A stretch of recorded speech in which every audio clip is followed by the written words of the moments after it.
Welcome to Dialogue Across Difference, an event series hosted by the Center for the Study of Politics and Governance at the University of Minnesota's Humphrey School of Public Affairs. Join us as Center Director Larry Jacobs and guests engage in conversations across the political and policy spectrum on issues of the day.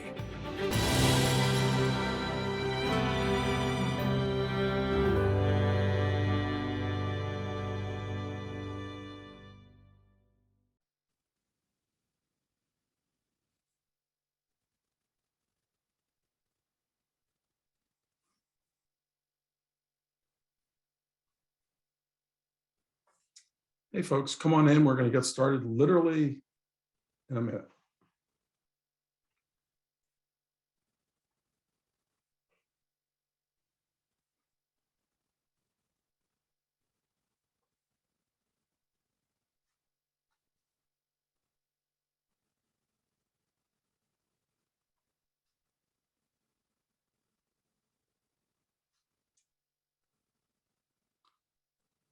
Welcome. I'm Professor Larry Jacobs. I direct the Center for the Study of Politics and Governance at the Humphrey School of Public Affairs at the University of Minnesota. As we get going here, I want to just alert you that there's a button at the bottom of your screen that says Q&A, and that is your opportunity to give us questions. This is a big part of what we're going to be doing, and we really need your questions. Feel free to give us questions that are challenging or ask for explanations or further elaboration. All that is great, and it really feeds our conversation. So please take advantage of that. Also wanted to give you a quick heads up.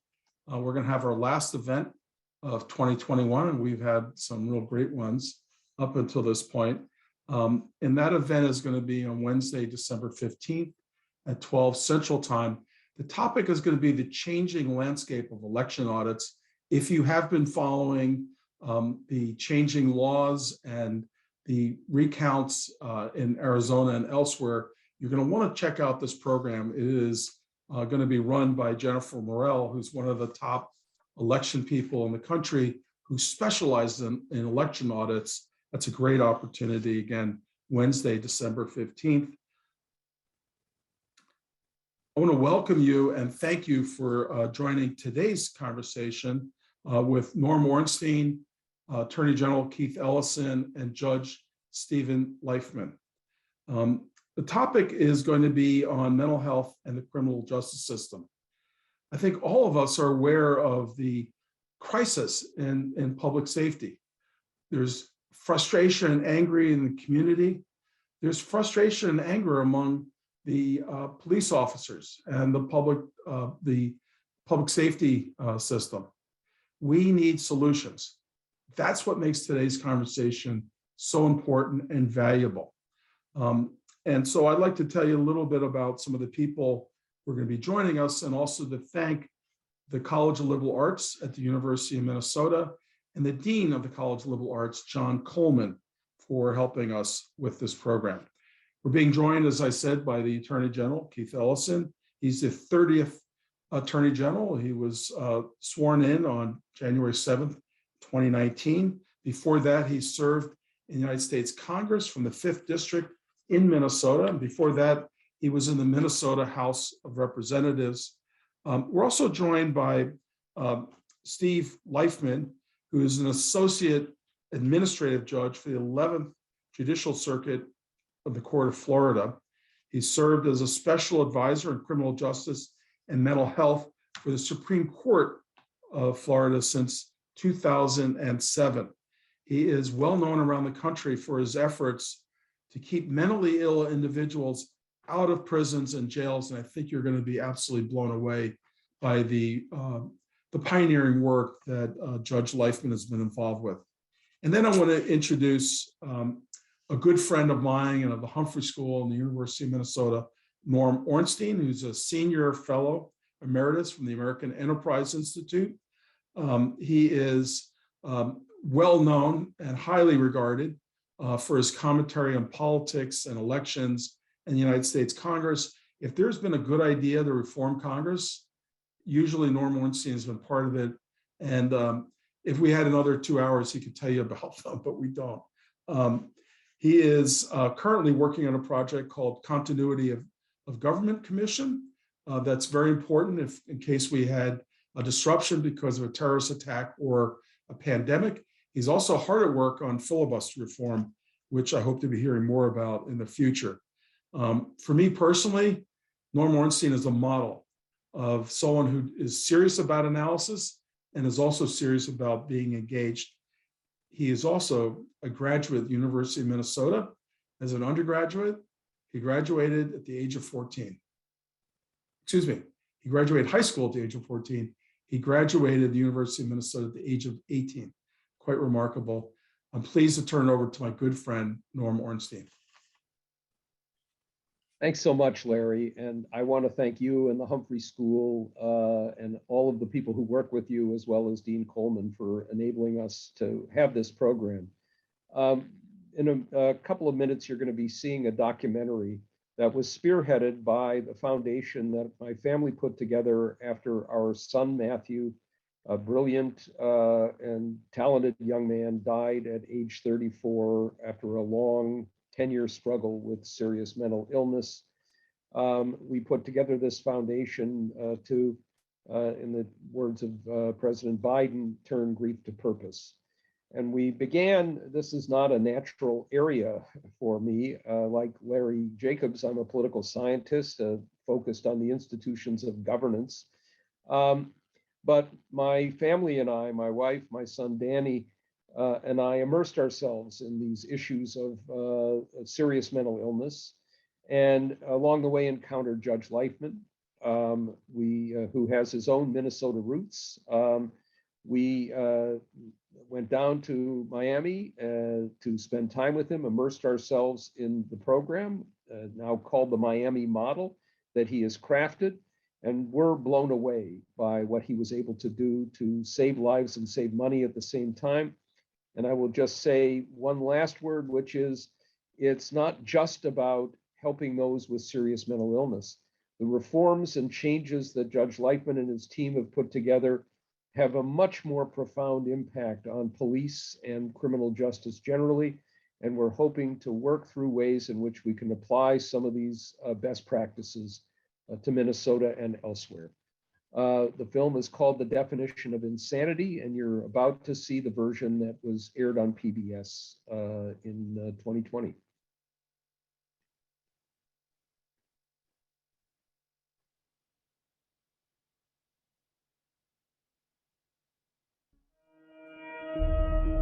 When I became a judge, I had no idea I was becoming the gatekeeper to the largest psychiatric facility in the state of Florida, the Miami-Dade County Jail.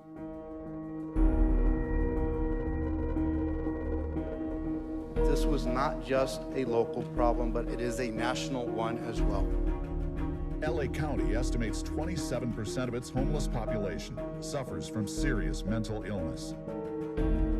Neighbors say the man shot by police has struggled with mental illness. They looked at these folks as criminals, and that the best way to handle it was to get them off the street and just lock them up. Our jails have become the largest public psychiatric institutions in the country. They don't have the mental health staff and resources to provide treatment. We were spending $80 million a year to warehouse people in the conditions that you wouldn't let your dog stay in. Water's not working. He's drinking sewer water. He's drinking toilet water out of the toilet. It's foolhardy what we do now, it's dangerous what we do now, and it's cruel because we're not affording people the opportunity for recovery. We know how to fix it. That's a question of political will, and it's a question of leadership. This is not a criminal justice problem. This is a community problem that requires a community solution.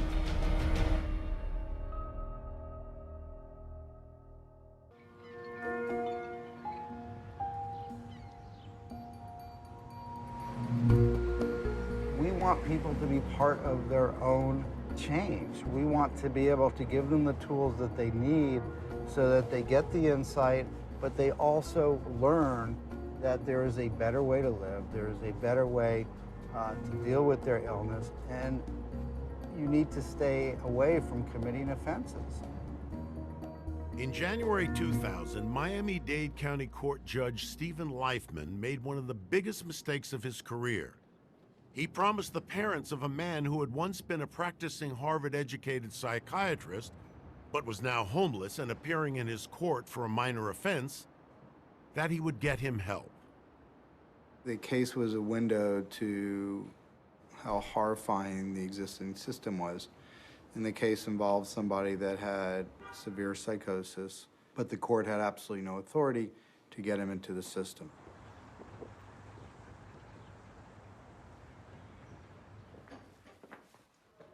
And so my only option was to release him back to the street on a conditional release and tell him to go see a doctor. Not only was I unable to fulfill the promise I made to his parents, but I put him at risk, I put the community at risk, I probably put my job at risk, but I followed the law.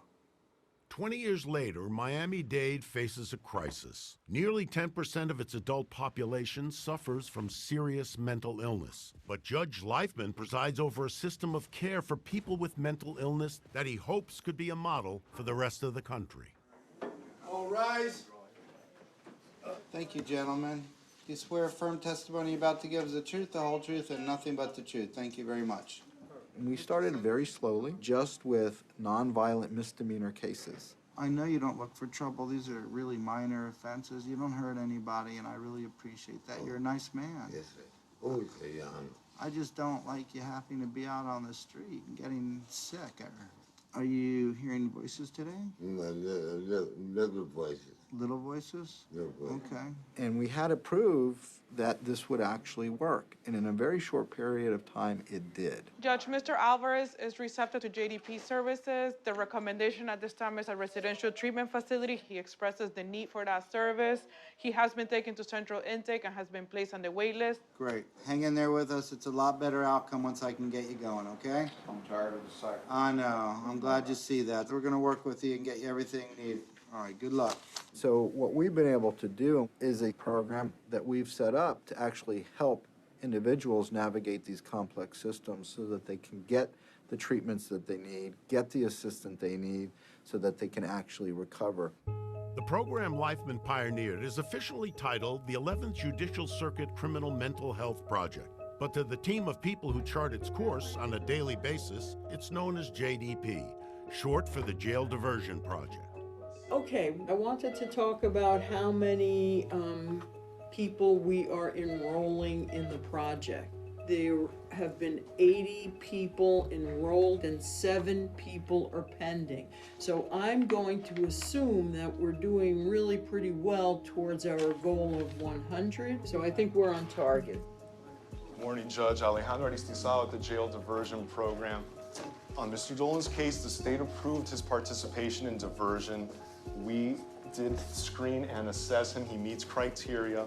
We would like to request, Your Honor, transfer the case to our mental health court and have him sign an Jail diversion helps people that are identified with serious mental illness when they're in jail to be released to the community with the treatments and services that are necessary to help them move towards recovery. That's what we do. Jail diversion is not your regular route through the system. Thank you, Judge. What the state attorney's office will do is come up with a diversion offer. Trevor, how you doing, man? Good, man. I'm gonna be working with you for the next year. Okay, good. If you're gonna put in your half and work with us, this is gonna happen within 2 weeks, all right? It's good to meet you in person. All right, take care. If you participate in jail diversion and you are successful throughout these 12 months, we are going to dismiss your charges, and that's huge.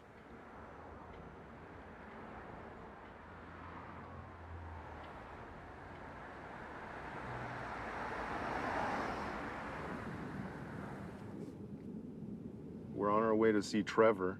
He spent about 6 months in jail before he was approved for diversion. And this will be our first encounter with him outside of the courthouse. He's about the same age Justin was when we worked on getting Justin out of jail and into treatment. I was in jail for a month and a half. It was unpleasant. It was not the Holiday Inn. My job was to go out and talk to Justin and try to get him to agree to work with us. And Justin wasn't easy to work with. I was very sick. I was very sick. And I told him, what did I tell him? Al-Qaeda was on Miami Beach. Do you remember that one? Hey. What's up, man? How you doing? What's going on? We really like seeing people outside of the courthouse. Yeah. We don't want to just have a 2-minute conversation. In the Miami community mental health model, there's no universal pathway to recovery. For clients like 22-year-old Trevor Dolan, a jail in-reach screening by JDP specialists determines not only a diagnosis, but the resources he'll need going forward. For Trevor, that means his first 60 days will be spent at Betterway. Have you ever been in residential treatment before? No, I have not. So This is my first time. This is my first time ever getting any type of treatment. I'm glad to hear Did that. high school on my own, did all type of stuff. That's what we're about, trying to show you that you're going to learn stuff here that you have to take out into the real world. You're seeing the doctor too, psychiatry. Yeah, I've seen her once so far. And the medications that she prescribed, how do you think they're working for you? I haven't taken them. I haven't even gotten them yet. We haven't gotten them yet. No, she just prescribed them to me. So I vilified. We need to get that prescription. All right, good, let's do I need it. to work on that. And you want to pursue work, right? Yes, I want to start working like now. Yeah, you're not going to be out working late. You know No, that. no, You know that, no. right? Yeah. You know, I'm in recovery Good, myself. yeah, I mean, I've been here 10 years now. Wow, Yeah, man. Got wife, family, that's crazy. house. I mean, things get better. Is there anything you need? What do you mean? I don't know. I see you dressed nice shoes, watch. Do you need anything? No, I'm good. I'm You good? I got everything I need. It's great to see you again, man. Yeah, you Congrats. too, You Alejandro. got an awesome 30 days in already. I do. I can't wait till we got 12 months in. Mental health doesn't fit into the criminal justice system. It's not written in protocols. There are no standard operating procedures for what we do.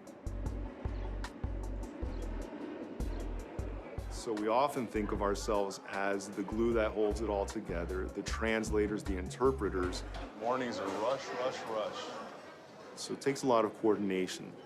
Trevor's new. He is in residential treatment. He's on an ankle monitor. We actually saw him yesterday. We had some issues. He was not being given his psychotropic medication. I'm sorry, he's residential? Residential. He's there all the time, and have not explained to him. No one supervising his medication. Not until tonight. I'm not feeling good about that. The mental health diversion court, it's a very different role for judges. Not all judges, I think, take to it. You're really traveling outside the boundaries of where you normally travel as a judge in a regular courtroom. You were in there, you're in the trenches, you're much more involved and invested, I would say, in the specific cases and the clients. So Trevor gets an all pass, though, if the restitution's paid on all the cases? Yes, Judge. Oh, okay, good. You definitely have to believe in rehabilitation. You have to believe in redemption. I think that that's really a cornerstone of being a judge and the diversion program, is to make sure that they know that we're there for them and that we believe in them. All right, so Mr. Dolan, if all goes well here in this program, your cases are going to be dismissed. Yes, ma'am. So this court is unlike the court you started out. In that court, you're being prosecuted. Correct. Ultimately, it was about whether or not you're going to go to trial or take a plea. We're all basically on the same team here. We all want to see you succeed. All right, so the state, your attorney, the court, we all want to see your case get dismissed. Thank you, Your Honor. Thank you. I think if you're not someone that's really in this field, they think if they just give the person medication, a pill, or a shot, they're going to be fine, that their lives are going to turn around and they're going to be healthy and have happy lives. Well, if you're homeless, if you have a drug addiction, if you have a lot of trauma history, all the medication is going to do is reduce your symptoms. It's not going to help you thrive, survive, be hopeful, and happy. And so we've learned that we have to address all those other social issues on top of their psychiatric treatment to make this work. But recovery is never going to be easy, especially given the complex system of care that currently exists. You going down? It's difficult for anyone to navigate, much less someone with a mental illness who's just been released from jail. I'm a certified recovery peer specialist by the state of Florida, which means I have a little piece of paper I pay $75 for every year to do my job. I get people out of jail every week. I get them where they're going in the community, get them to their housing, Camilla's house, shelter, ALF, three-quarter-way house. I bring their medication, and then I get them linked to treatment, and I follow up with them in treatment. Hey, Yuri. What's up, brother? You remember me? Yeah, from the program. So this is what's gonna happen today. Are you hungry? Yeah, I'm hungry. All right, we're gonna get something to eat. But first of all, I got t-shirt, jeans, to get the blues off. You know, you go like this. Yeah, they taught me that. My dad taught me that. Yeah. It might be a little big, but that's all I got right now. When I first started in 2003, we would set up treatments and services for people that appeared to be the right thing to do. How about these to sleep in? Something to chill? I like those. And we would help people to get to wherever they were going to be living with treatments available, and they would run away in the first 5 minutes. They used to get people out of jail and tell them, you have court next month, you have to be at this address on Monday to get your medicine, and they would send them in a taxi by themselves, and they would never see them again. It was that simple. You know, what would you do if you got out of jail and somebody gave you a free taxi ride? You'd say, I'm gonna go do what I wanna do, which is not this. So we had to come back to the table and say, okay, what are we missing here? How's the food? It's good. Yeah. You owe me $7.50. And at the same time, on the federal level, peer specialists were being looked at as a good alternative to engaging people in the process, in their own process of recovery. We got about 30 beds from jail to Virgin.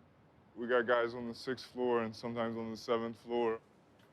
I do a couple groups with the guys. We get coffee, we get food, we go to AA, NA meetings. I take them to the doctor's appointments. Just little things to help make it easier, you know, to know that they got an extra supporter in the community. Sign in.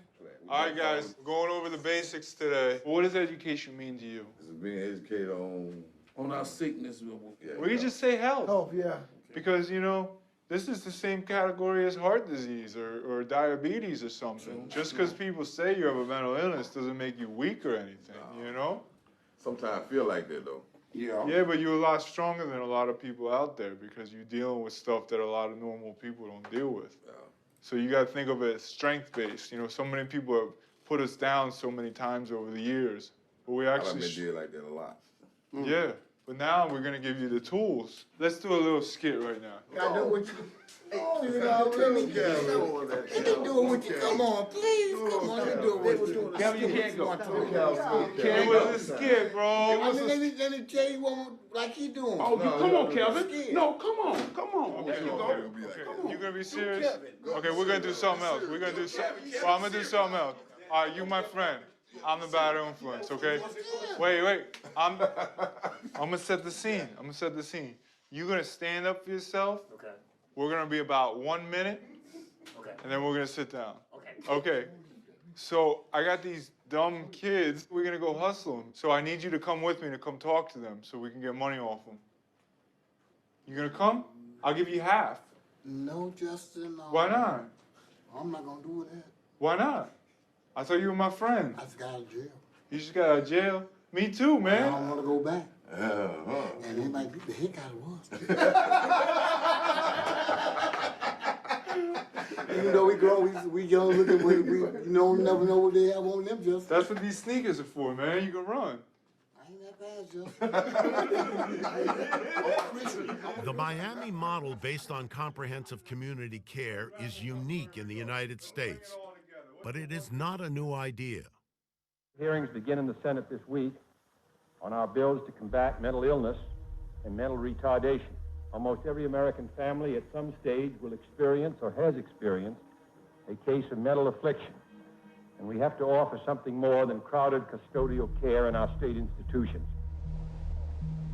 The hospitals were horrific, and there was a lot of torture and human experimentation going on, and we started to become more aware of these horrors, and people started to put a stop to it. Our task is to prevent these conditions. Our next is to treat them more effectively and sympathetically in the patient's own community. President Kennedy, his last public signing was to create this national community mental health system. But not $1 got appropriated because of the escalation of the Vietnam War and his assassination. It just kind of got forgotten.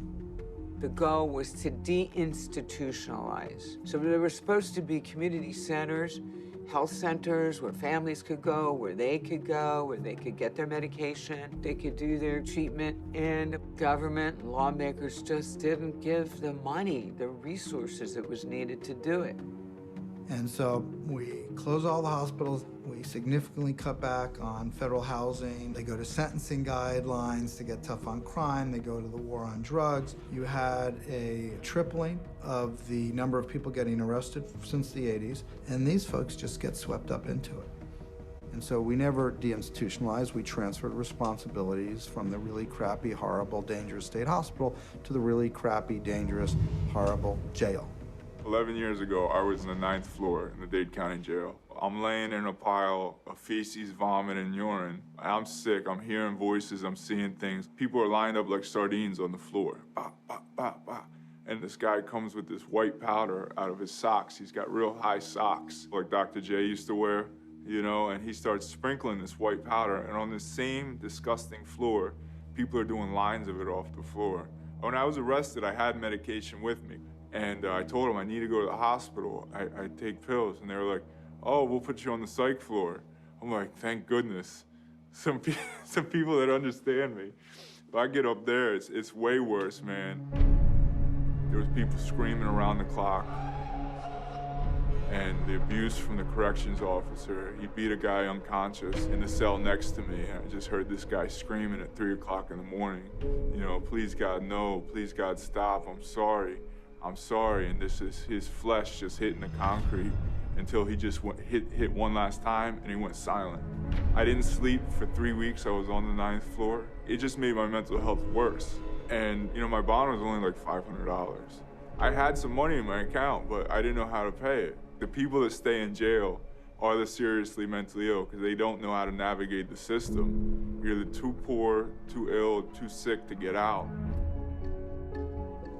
What happens is you then have systems that are developed to process people in cases for crimes, not a system developed to assess and move people into treatment.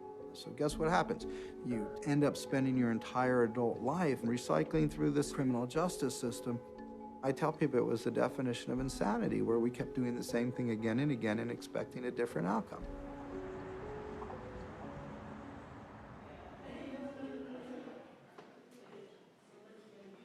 You got kids? Yeah. Yeah? 3. You got 3 kids? Yeah, 2 and 1 on the way now. You think You're a busy man. Yeah. Okay, I'm gonna go inside to see what's going on. All right. Sounds good. When JDP was started, Charlie Gonzalez would not have been eligible. Only misdemeanor cases were allowed. But now, 3rd and sometimes 2nd-degree felonies can be considered. Charged with crimes that in criminal court could spell prison, today marks Charlie's halfway point in jail diversion. Mr. Gonzalez, how are you? Pretty good at yourself, Your Honor. In a criminal justice system, there's really just 3 parties. There's the defense attorneys, often represented by the public defender's office. There's the state attorney's office in Florida. Outside of Florida, sometimes they're known as district attorneys. And then there's the judge. And theoretically, the system works best when both sides fight equally hard and justice is supposed to fall through the middle.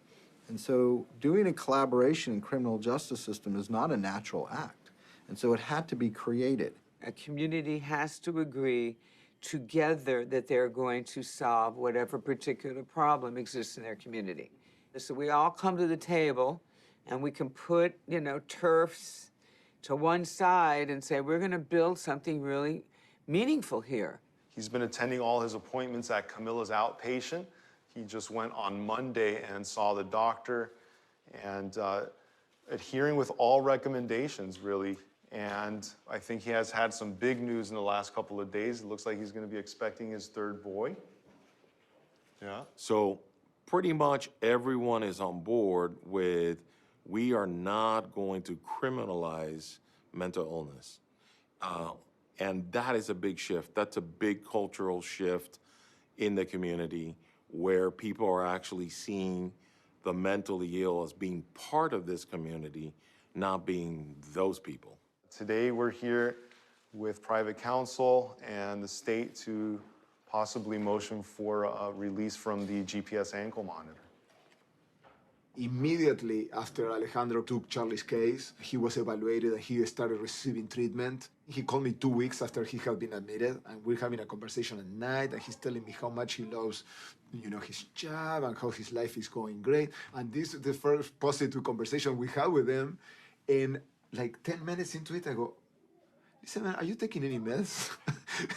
And he goes, yeah, Nick, and it feels great. Yeah, I know you've been doing consistently very well since the beginning, and you want me to take you off the monitor? Yes, ma'am. Yes? It's possible. All right. Date is in agreement? Yes, Judge. Okay, so this time I'm gonna order him off the GPS. All right, so we're at the 6-month mark right now, and keep working, save your money, Thank you, Your Honor. because your kids are gonna spend it all. Yeah, I already spent it all on. They're gonna spend it even more. Thank you. All right. He was looking at 5 years minimum. So we could have gone to trial, and the judge could have gone anywhere from 5 years to prison to life. All right, let's hear about it. He was not a real threat to society, but he could have very well become a threat to society.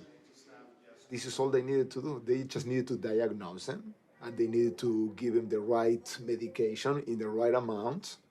And this kid turned into a new leaf, and he has a total different life. And since he entered into the JDP program,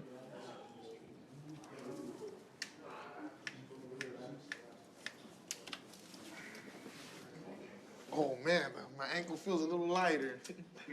What we do is challenging. We work with human tragedy all day. And when you have success, you got to take it and run with it and really enjoy it.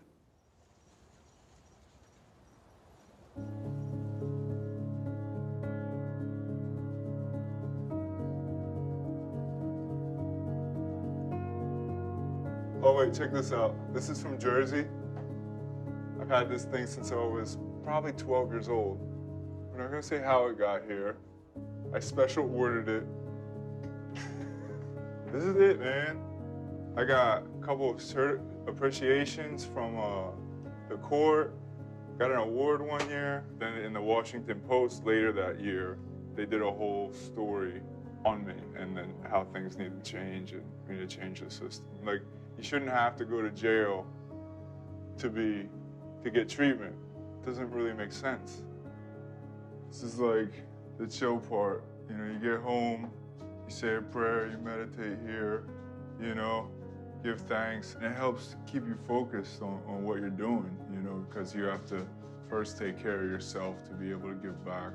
And that's why this work is important, because, you get to give back and help other people. Recovery rates for people with mental illnesses are better than heart disease and diabetes. The earlier you catch it, like any illness, the better services you get someone, the better recovery rates you're going to get. They're just people, and they want to do everything that everybody else wants to do. They want to be happy, they want to be hopeful, they want to have dreams, and they can't get there without all these supports in place. And so part of it was identifying competent systems of care in the community, because some of it didn't even exist for people to get the services they needed to recover. The Dade Family Counseling Center opened its doors in 2003, shortly after JDP was launched. It serves as a hub for JDP clients whose needs range from administration of psychotropic drugs to guidance on how to organize your day. So you get up in the morning, take your medicine, or you shower, whatever you do, you eat your breakfast, and then you come to Dade Family. So you start getting that, because what that does, that makes your day do what? Better. And makes your day better. I was an instructor also in the military. And a military instructor is a person that can teach anything. When you develop that, you also have to develop a way of helping people. And that's why I like teaching classes, because I'm looking for that one person. That's all I'm looking for, that one person that gets it. And when that one person gets it, it's gonna spread around. He's ready to take over. Come on, Stephon, get yourself ready. Ball is in your court. I'm gonna move my stuff out your way. Okay. Even as he nears completion of JDP, Stephon Berry comes to Dade Family regularly for group and individual therapy, as well as medication. It's a regimen he hopes can help him maintain work and find stability long after court supervision ends. I'm going to talk job related because when I'm at work, I have to know the product knowledge at work. I have to know that, but I have mental illness that's going on within me. And I know for a fact that when it's time for me to go to work, I have to make these sales, I have to make sure my area is clean, I recover everything. All that stuff is based on organizational skills. Now, I'm really happy that I shared that to y'all. Okay. Let me tell you guys. Stefan actually was one of the ones that was very interested in the help. He's had a lot of goods and bads. He's gotten work, he's been fired, then he's been laid off. We're gonna keep helping him with that structure and organization that he needs in order to avoid decompensation, because that's what we are most concerned about, Stefan, his symptoms. I try my best every day. That's all I can do. Trevor, he successfully completed 60 days at a better way. He's now living independently with a maintenance manager. He's engaging in work. He's trying to see if he's going to do deliveries with a wine company. Not sure if that's the best, but it is a job. It is employment, and it is legit. Also, what about those programs at Miami-Dade Community College for him? He fits into that category. He does. He's not expressing educational goals yet. I think that he wants to get solid in the community, but we should bring that up. Yeah. It's a great opportunity. As you all have heard me say, hope is the cornerstone of recovery, and it really would be helpful for a young guy like him to not only get through his court plea, but to think about what's next for him, what's my long-range plan. And that's what we can help him with. My new job, I started yesterday, did 8 hours. Put us behind schedule, Rich. I guess I did a good job because they asked me to come back here today.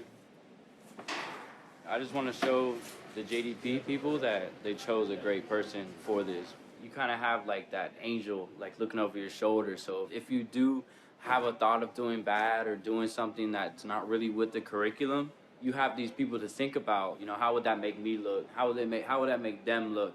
You know, I never really had that before. It was all about me. And I just want to impress everybody.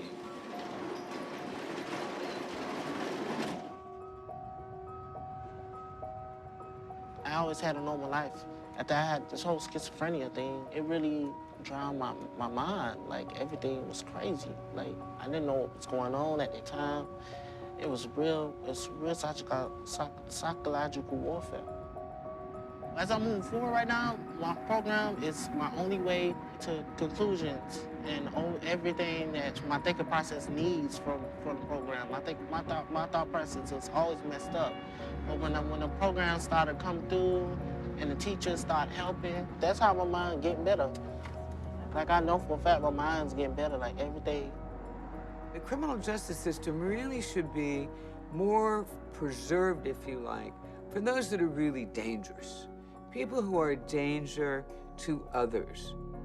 If they're coming into the system, and we know eventually the criminal justice system is not the appropriate place for them, what you want to do is intervene. You want to fix the problem so that they're constructive, they're contributing members of our community. I keep falling, trust me. I was just real reckless. Could say I was very immature, really. These walls right here, yeah, these are the walls we build right here. Every time you see one of these walls, remember me. Charlie is a good worker. His employers really like him, and he really loves his job. I see him making money. I see him as a good leader.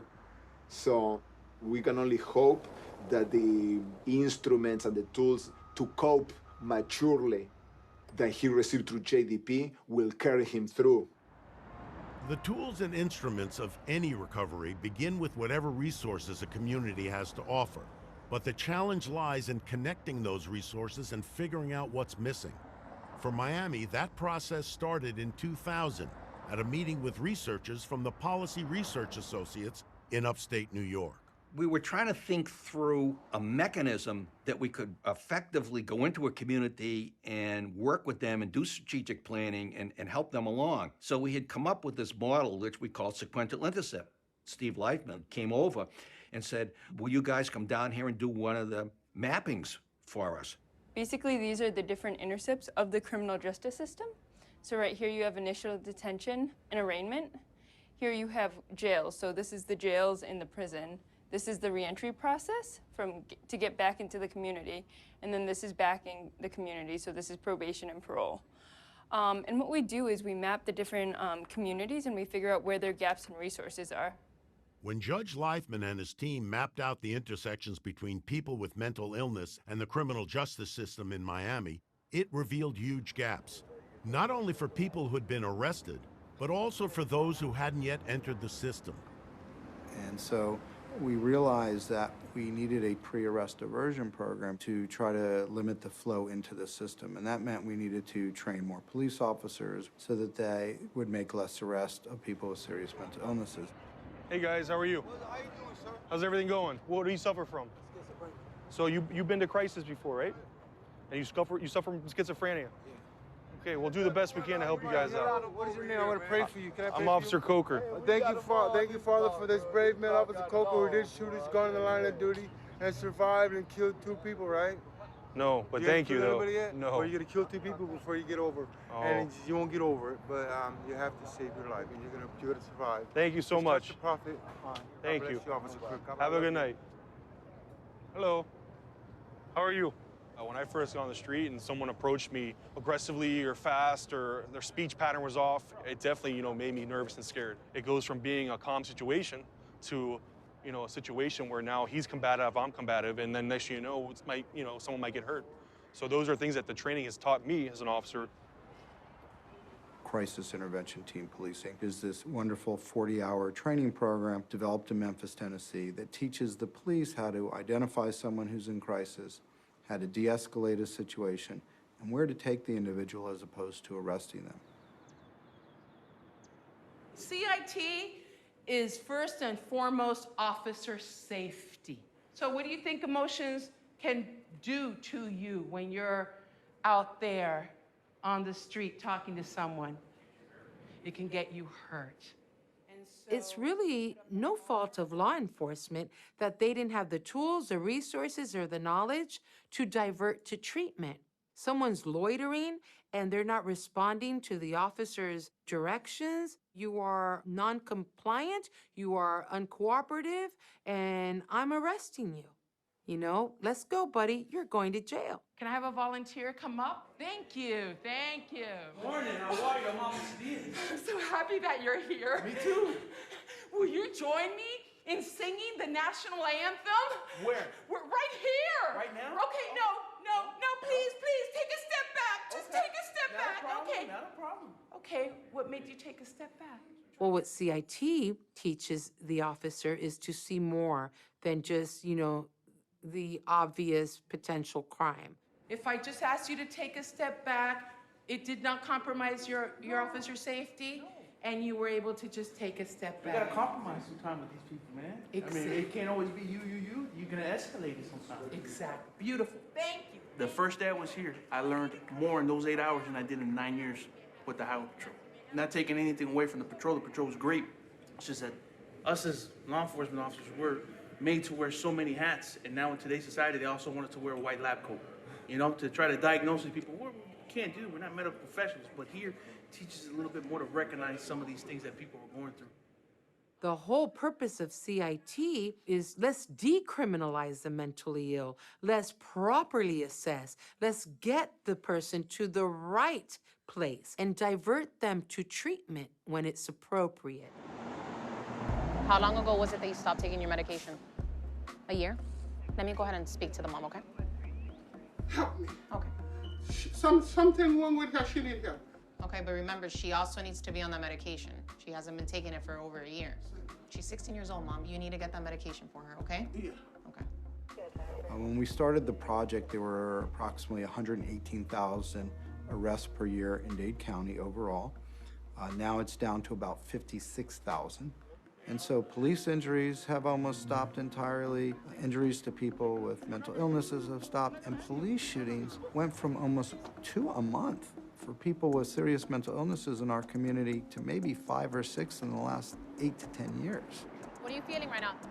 Cold? Just relax, okay? You're good. Judge Leifman and his team have spent nearly 2 decades implementing the jail diversion project. But on any given day in the U.S., there are still 400,000 people with serious mental illnesses behind bars, costing taxpayers more than $12 billion a year.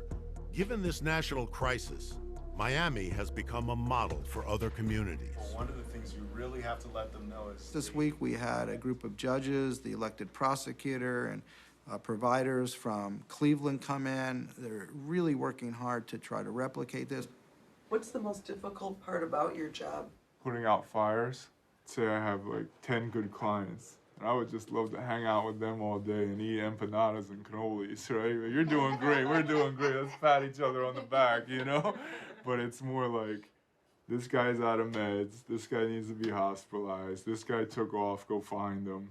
Even though you'd rather just see people do well all the time, we can't close a blind eye to, you know, what's really happening. Hey.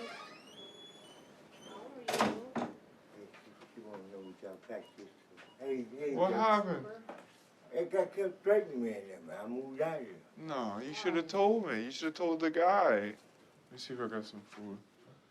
We've made a lot of progress, but we still have not figured out yet how to deal with the most severely ill that keep recycling. You want a piece of cake? Yeah. This is a good cake, man. 97 people. Over a 5-year period, spent 27,000 days in the Miami-Dade County Jail and conservatively cost taxpayers $13.7 million, and we got absolutely nothing for it, nothing.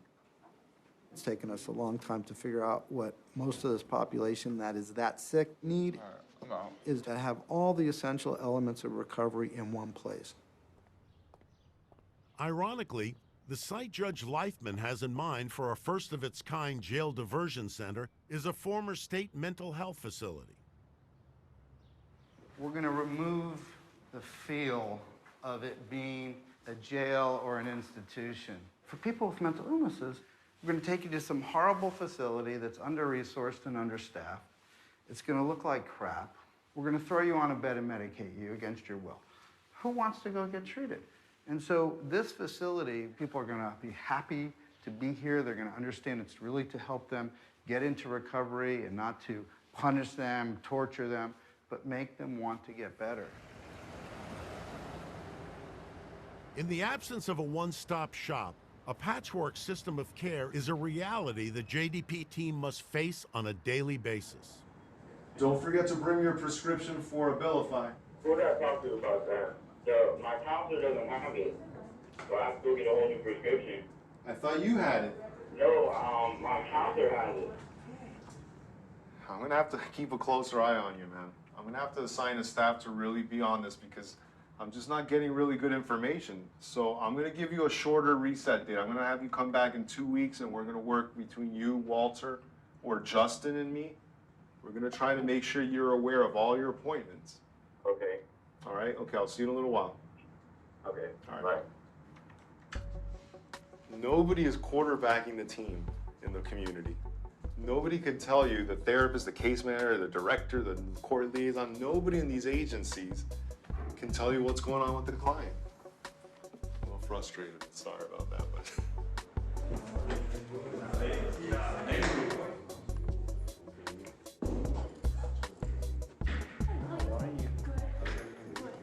Recording our drug test results. We're already getting started on that. Check this out.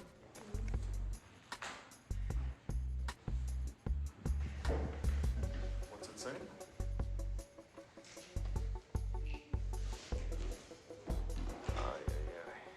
And that's positive also? All right. Good afternoon, everyone. Good afternoon. Please be seated. On page 64, Trevor Dolan.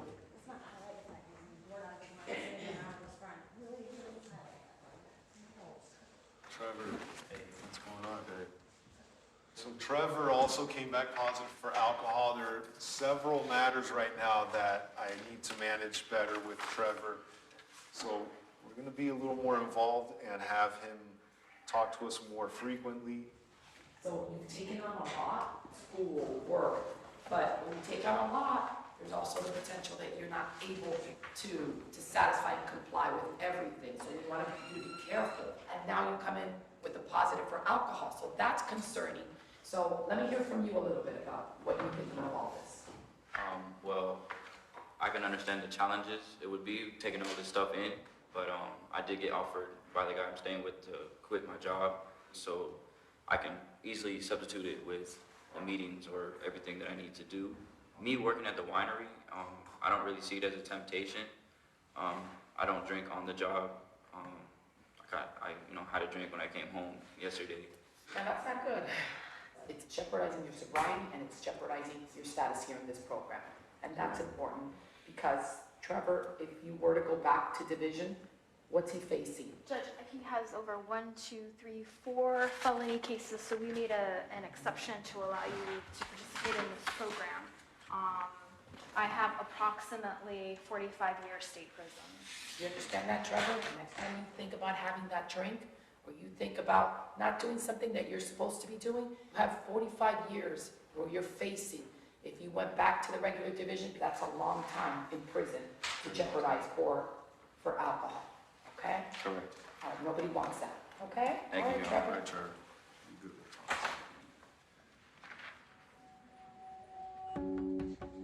The Jail Diversion Project processes nearly 600 felony and misdemeanor cases a year. The recidivism rate for those that finish the program is less than 25%, but not everyone finishes. See how you look picture perfect? And then all of a sudden, within a minute, everything could just collapse. Hey Joe, how are you? I just got out of court and Trevor tested positive for alcohol. Clients can slip, participation declines, or symptoms return to complicate their path to recovery. Go take care I'm of really reevaluating my life right seriously, now. I need to really think about. It's not worth it. Yeah, it's not worth it. On one hand, I think there's a lot of potential when you see somebody young like Trevor Dolan. All right, Justin. All right. But he needs to wrap his brain around the fact that he's going to have to contend with his issues for the rest of his life. Young kids can be very scary just because they're usually the toughest cases.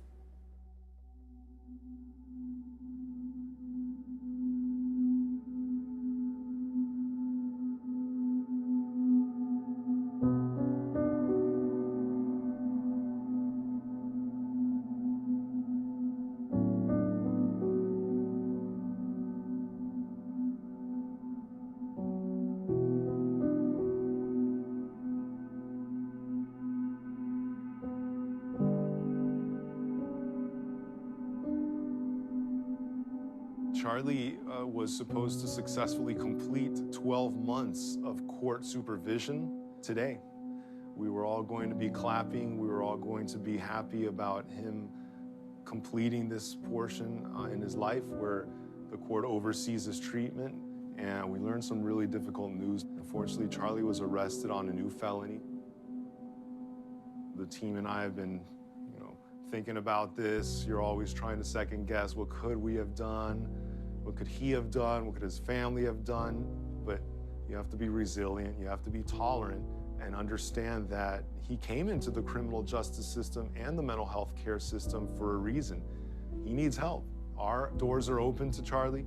If the state attorney's office allows us to work with Charlie, we definitely want to take them up on that.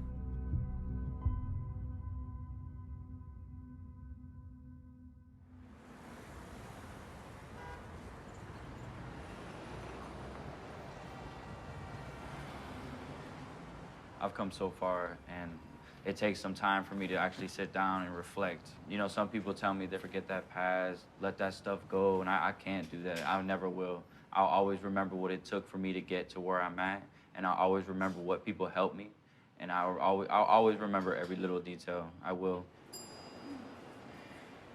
Good morning, good morning.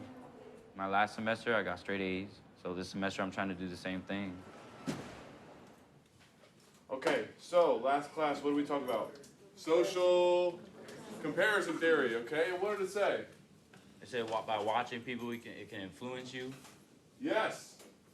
What else? Monkey see, monkey do. Monkey see, monkey do, right? But by the time February comes around, I'm a free man, and I'll be a free man. We was talking about stereotyping, stigmas, and how people make you feel concerning your mental illness. Who ever been discriminated by? I've been discriminated by. I have. My stigma. I have. You know. So because we have a mental disabled Well, mental illness. in our mind that makes us dumb. That makes us look like. That's what the stigma is. That's what they're trying to stigmatize you as. But what is in your recovery toolbox to help you deal with what you have? You go by not discriminating against others. By not saying anything about it. By being humble about how another person should feel. When I graduated, I felt better. I've been looking for my jobs. I've been looking for jobs lately. I always take my daily routines here to keep myself nourished. I come here, I get on the computer, I make sure I keep myself conquering who I am. I make sure I love what I do. I love what I make in life. My light bulb just stay up there. I keep my light bulb up. With the jail diversion project in its 19th year, Judge Leifman has decided now is the time to try and expand JDP across the state. I'm not aware of any legislation like this in the United States. And so I'm hopeful if we get it done, this will not only be great for Florida, but it'll also be great for the country as a model. And the other priority is the building. There's still a few minor details that we're working out with the county and city. They're very, very close to getting those resolved. So it is possible within the next 5 weeks, we'll actually have a shovel in the ground, and we're really hopeful on that.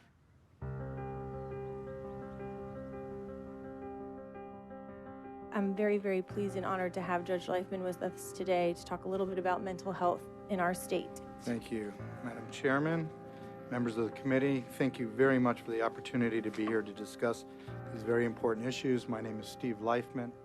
The statistics are stunning, and we now have the largest trained squad of CIT officers in the United States. We have over 6,500 officers trained. The recidivism rate of our misdemeanor program dropped from 72% to 20% because of a warm handoff and making sure people were getting treated. Buenos dias, good morning. Come on in. Hey, Stefan. It's a nice Tuesday, and I'm happy I'm here today. The program worked so well, the state attorney allowed us to expand it to our felony nonviolent cases. That program has seen a recidivism drop to about 25% and has saved the county so far 31,000 jail bed days, 84 years of jail bed days. This could be your next to final report. Can you imagine that? No. I can't either, man. I still remember standing on that bench, man. I still remember you in orange. Nearly in tears. Judge, we're really excited about Trevor's future. All his randomized drug tests are coming back negative. He actually just found work. What kind of work? I'm a busboy at a nice restaurant. Good. The managers come up to me. They even gave me $25, and they said this is for being most helpful. I'll be happy to be here and give you a round of applause on your big day, okay? Thanks, Trevor. It has been so successful that Dade County actually closed one of its 3 main jails 6 years ago at an actual cost savings of $12 million a year. It's been closed for 6 years. That's $72 million in real savings. Your Honor, we would ask to reset this case in Division 55, the JDP program. Good morning, Your Honor. Erica Gerson, Assistant Public Defender. I'll be representing Mr. Gonzalez in mental health diversion. You know, Mr. Gonzalez and I go way back. We've been through a lot of cases here, a lot of violations, a lot of jail time. We only want you to succeed. Yes, I understand that, Your Honor. You've always been a fair judge to me. Yeah. Well, the state has also been very fair because in a lot of jurisdictions, they would have given you a severe amount of incarceration. Instead, I will grant the request to transfer the case over to Division 55. Thank you, Your Honor. I really appreciate it. Thank you. So what did my county do? They were smart, they're committed, and they deserve all the credit, our mayor and our commissioner. They've reinvested a lot of that money to building the first of its kind one-stop shop for the most acutely ill that keep recycling through the community. We know treatment works. People with mental illnesses have better recovery rates than people with diabetes and heart disease. The key is helping them access appropriate and good services. Trevor, what's your plan looking like this morning? I have an appointment with my primary doctor at 3 o'clock. Okay. Did they talk to your lawyer? Oh, he told me to call him today, too. Call him. Right now? Call him. I'm confident that if this bill becomes law, we will begin to decriminalize mental illness. We can apply a population health model to these individuals with these illnesses rather than a criminal justice model. On page 28 and 29, Charlie Gonzalez. All right, so as much as the whole year obviously has been a bad year and a sad year, I want you to think of today as being a positive day. Yes, It's a ma'am, good I day. have. Okay. A very positive day. Each and every one of us is imperfect. There's always that one person or that group of people or that place that really helps you understand and feels that welcome, that somebody cares about you. Marla, she's been a big help ever since I've been got out of jail, and I thank you for that. Thank you, Stefani. We will reduce homelessness, we will improve our public safety, we will save taxpayers money, and equally important, we will allow people with mental illnesses to have lives in recovery with hope and opportunity. Thank you very much for your time and consideration.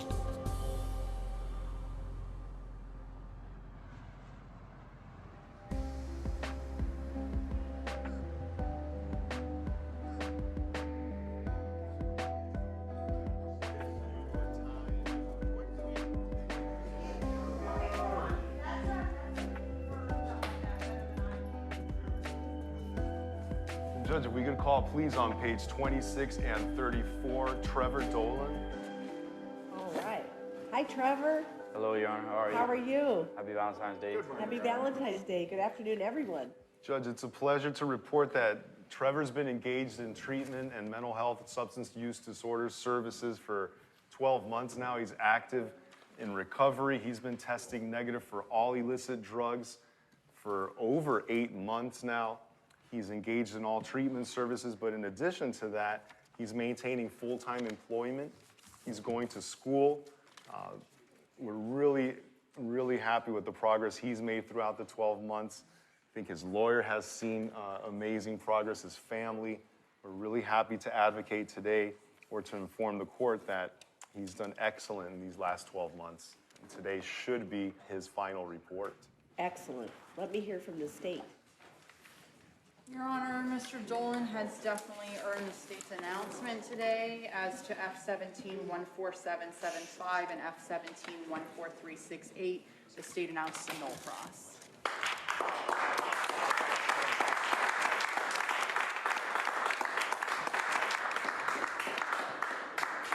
Trevor, we just have a small certificate here, but we're so proud of you. Can I give you a hug? Yeah, I would like Okay. one. Oh, that's awesome. You did a great job. You're a Thank you. star. Thank You really you. are.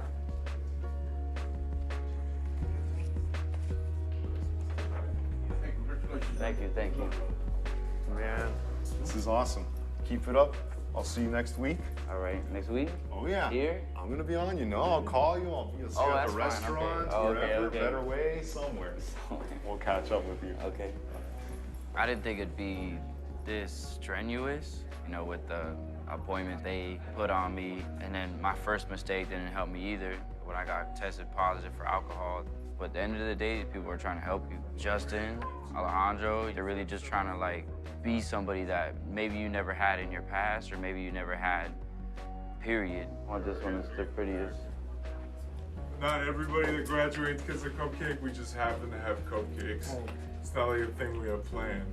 We planned it. Congrats, Joe. It was good.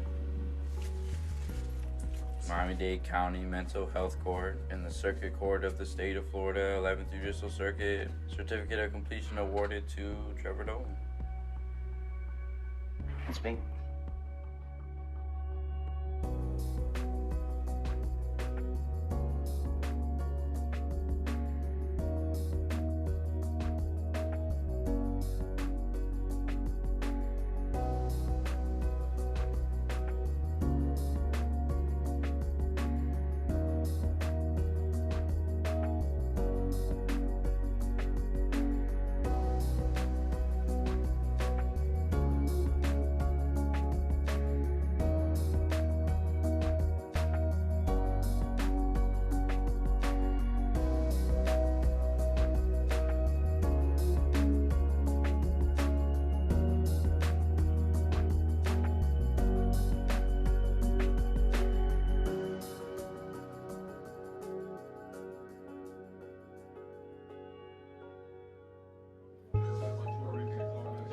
next 2 months, we have many visitors coming. Our first set of visitors are coming from New Jersey. We have visitors coming from Michigan.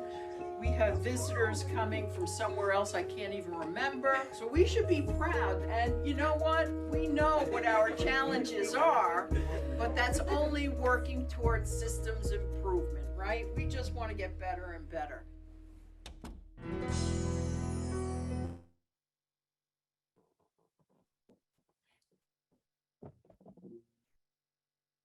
Okay, I hope you enjoyed the film and the remarkable things that Judge Leifman and his incredible team have been able to put together, and we're going to discuss this a little bit more.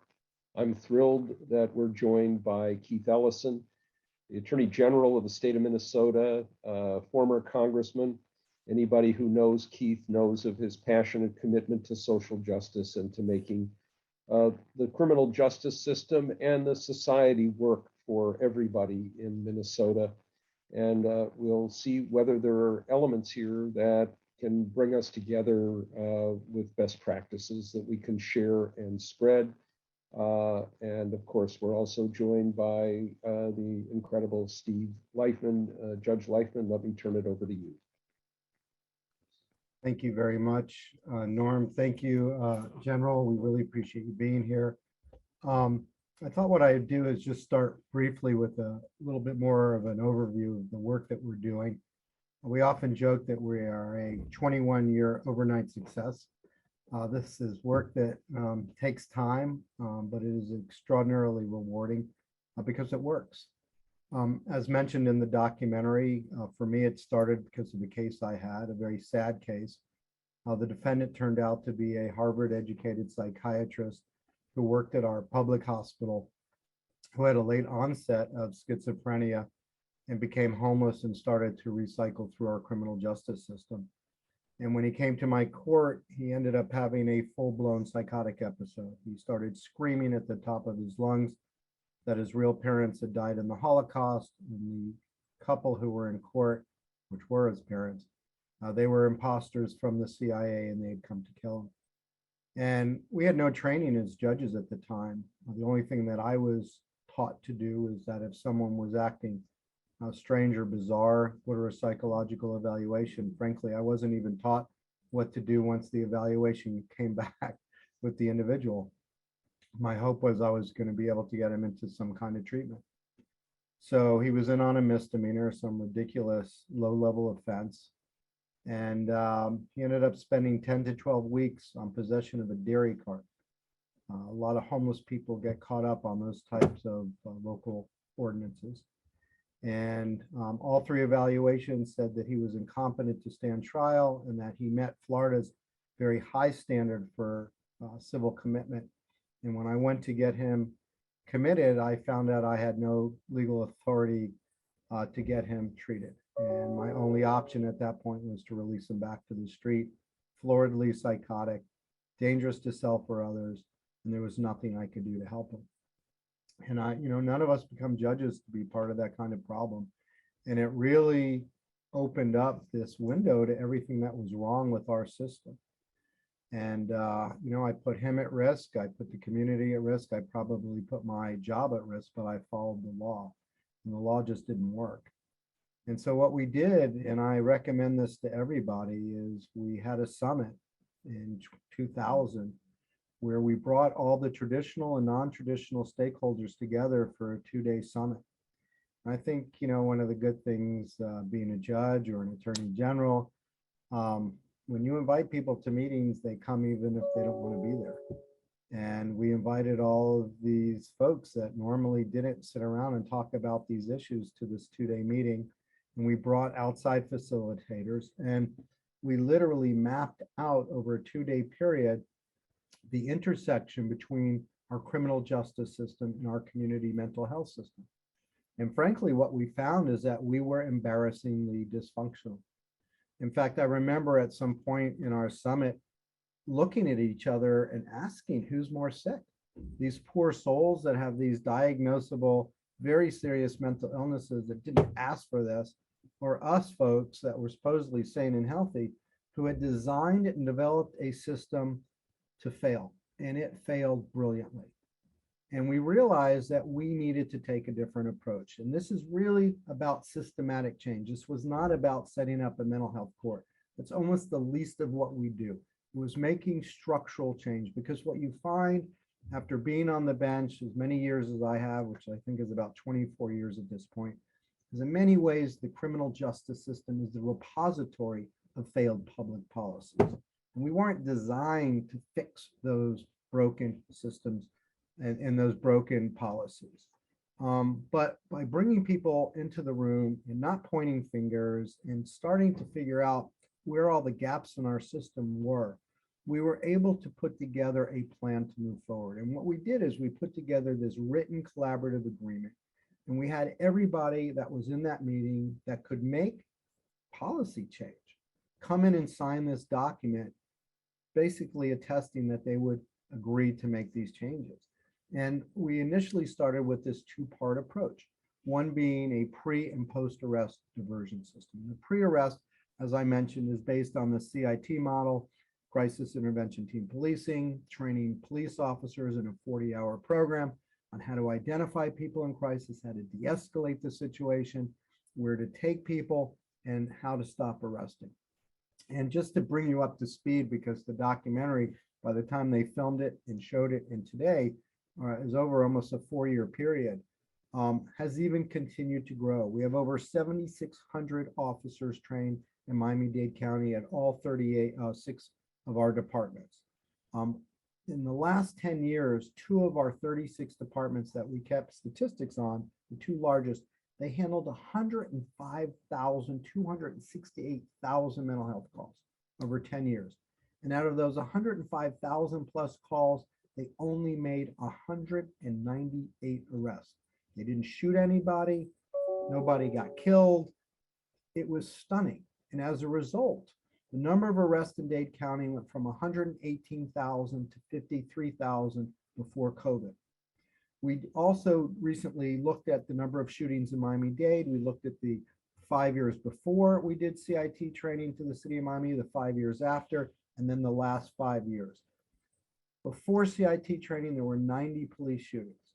The 5 years after CIT training, it went to 30. In the last 5, which is 15 years later, it's less than a handful of shootings over a 5-year period. Stunning.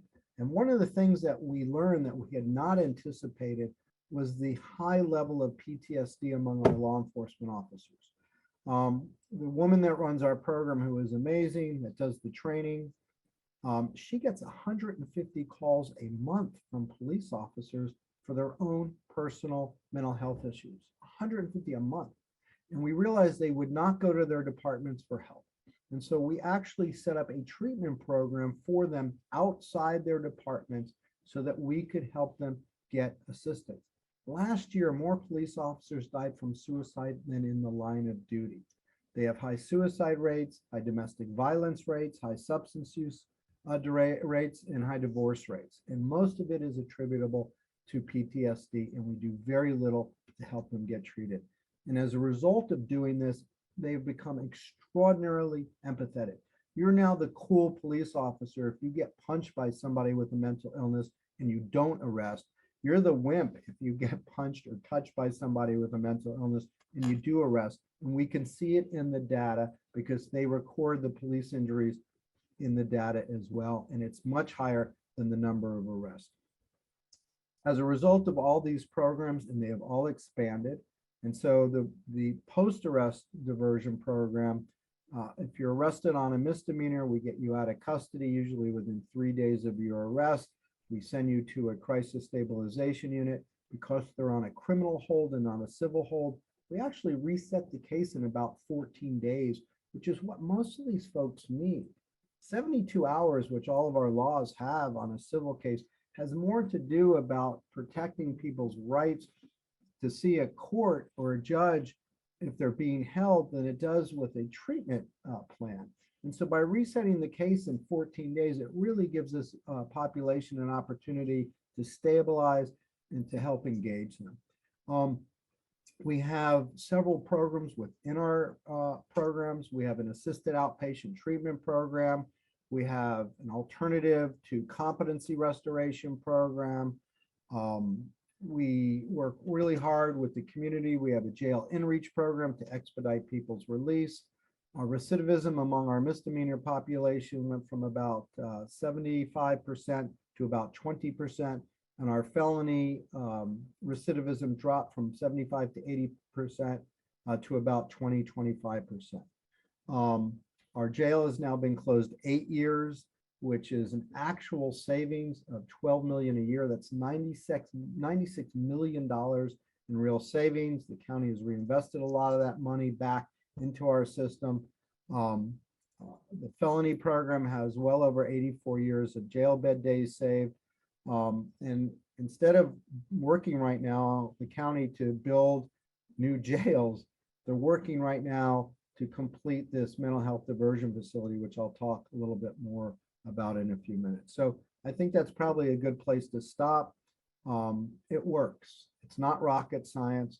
It's just about bringing the right people to the room that can make the system changes and begin the operation. And so I thought, General, maybe we would start with a comment. I've already looked, we've had several questions already, and I had a chance to go through them even before the documentary changed. But one of the main questions I've seen is, how do we do this in Minnesota? Well, with your inspiration, I think will make a big difference. Right now, Mayor Jacob Frey has convened a group in the wake of last November's ballot measure on police reform, which failed but did get 44% of the vote.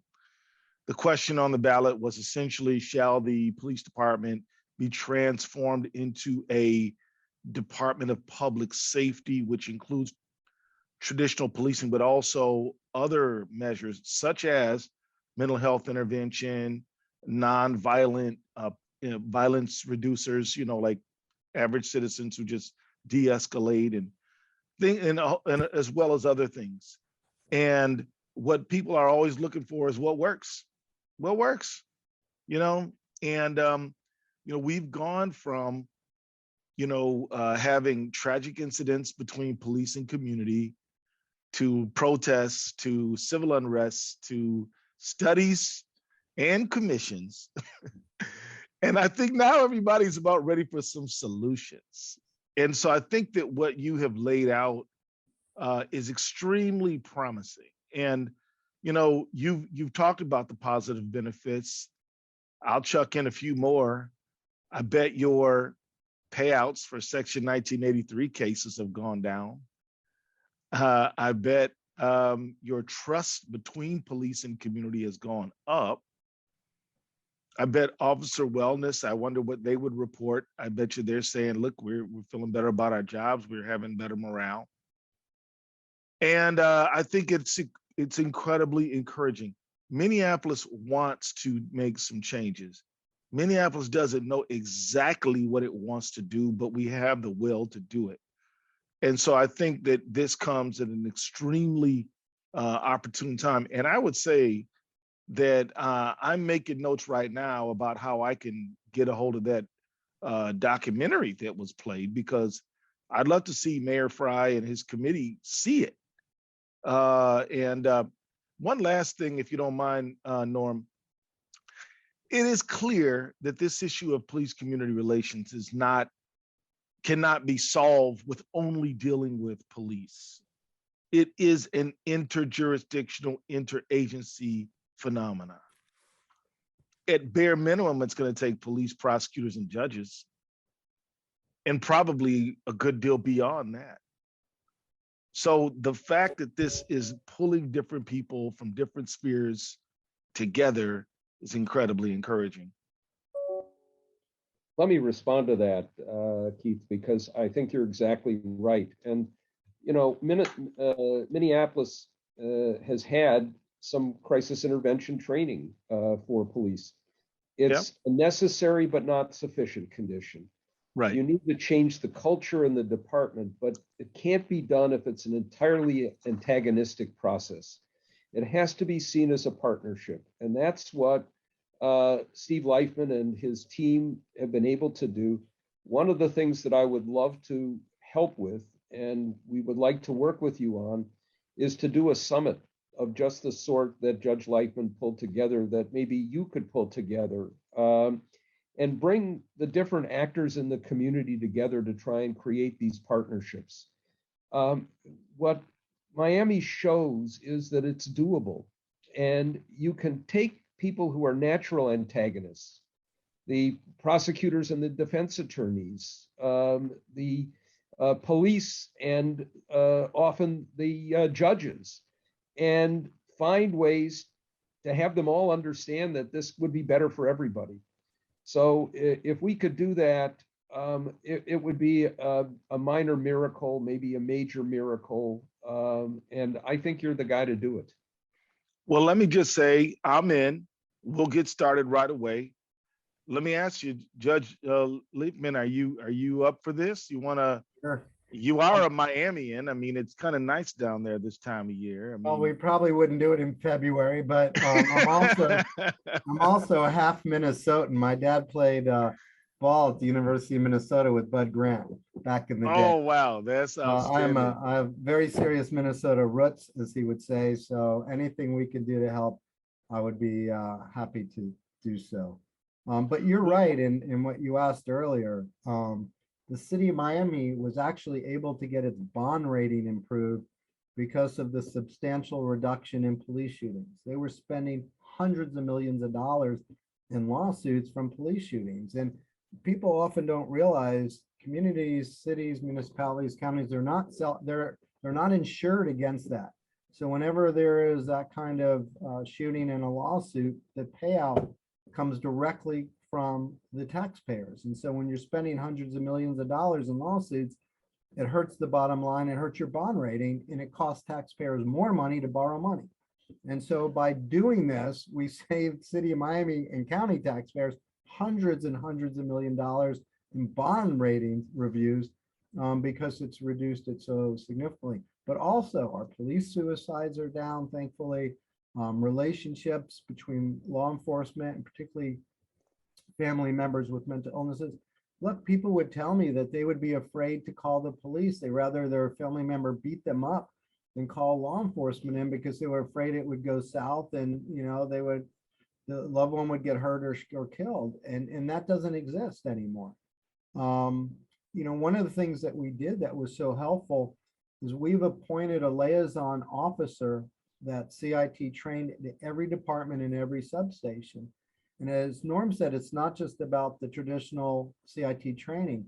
They meet every month and every quarter with all of our providers. And, we're a huge community, almost 3.5 million people. And they'll bring a list and say, hey, I was at Steve Leichman's house 6 times in the last 2 months. He's not getting what he needs. And the provider will get on the phone and maybe send a mobile crisis unit right out to the house. And the police want to see that kind of response. And that's what helps get them to stop making the arrest when they have confidence that it's going to be helped and it's going to be resolved. And we listen. There were little things too that we had to adjust to. We used to get all these cases where somebody with a mental illness would spit at a police officer and they would get charged with a second-degree felony punishable by 15 years in prison.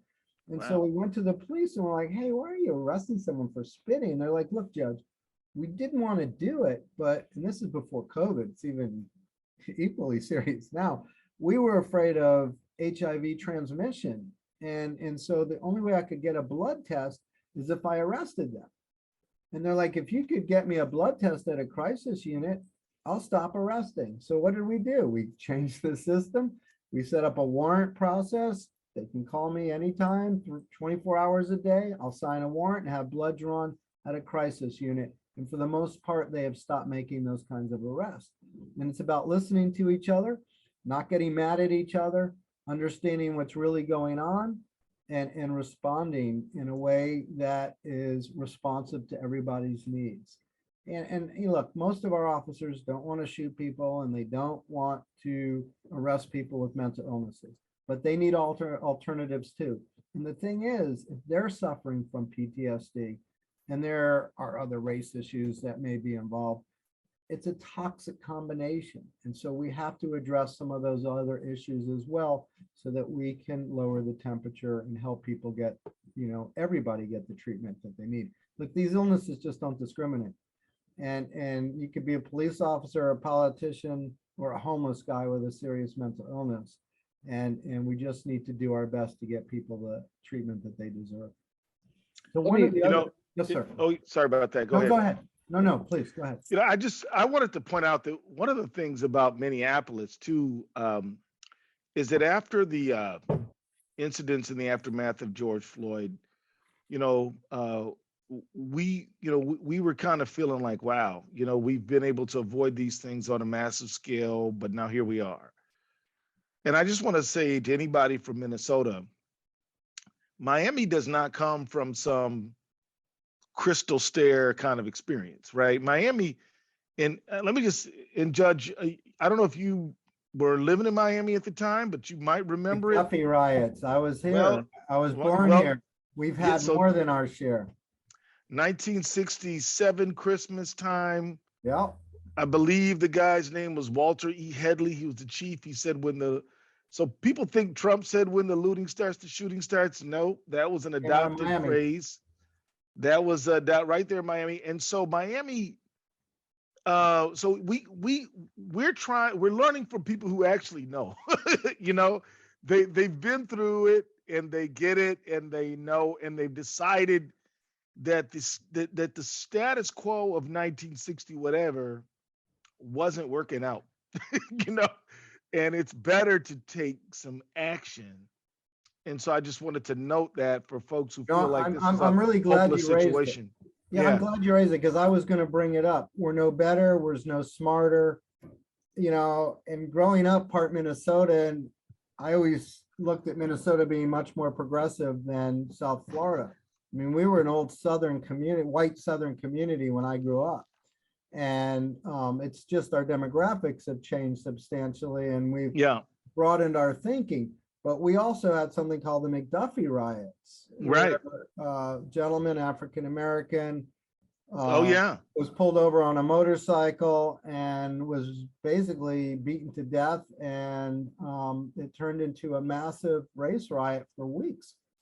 And so none of us are immune from this, and no one's better or smarter. And the key is sitting down and listening and making structural changes that people can see. There's hope, Judge. I'm hearing you say we are not locked into some cycle. We can do some things to break that wheel. Absolutely. Let me make a couple of points, if I might. One is, I do believe that the city council, the mayor in Minneapolis, and I'm sure it's true in St. Paul as well, really want to find solutions. And one of the challenges always is that you can save a huge amount of money, but you got to make an initial investment. Right. And there are sources of funding for this in the federal government, in the Justice Department, in the American Rescue Plan, through SAMHSA, the Substance Abuse and Mental Health Administration. And we need to make big efforts to get that money together. And one of Steve Leifman's magical talents has been to find resources across the board from every political direction you can imagine. The second point I want to make, which comes out a bit in the documentary, but I think it needs to be emphasized even more, is you can't just do a diversion program or an assisted outpatient treatment program for those with a serious mental illness, and especially those like my son, Matthew, who had, as part of their brain disease, no awareness of being ill and no willingness to get treated. If you just have somebody come to wherever they are once a week and say, here are your meds, you got to find housing, and you need these wraparound services, the peer support, the mental health support, the social work support, getting people back to their lives.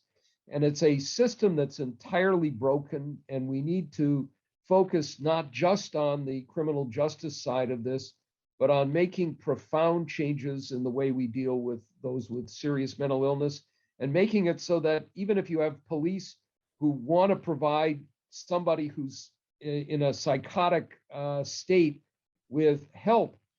What if there's no bed except in the jail? We need to be sure that we also change a system that's been broken for many decades. Yeah, Norm touches on so many important points, but I don't want people to think that they need to have money to start. The first 2 years of our program, we didn't have a penny. We are a court system and we don't have resources for these issues.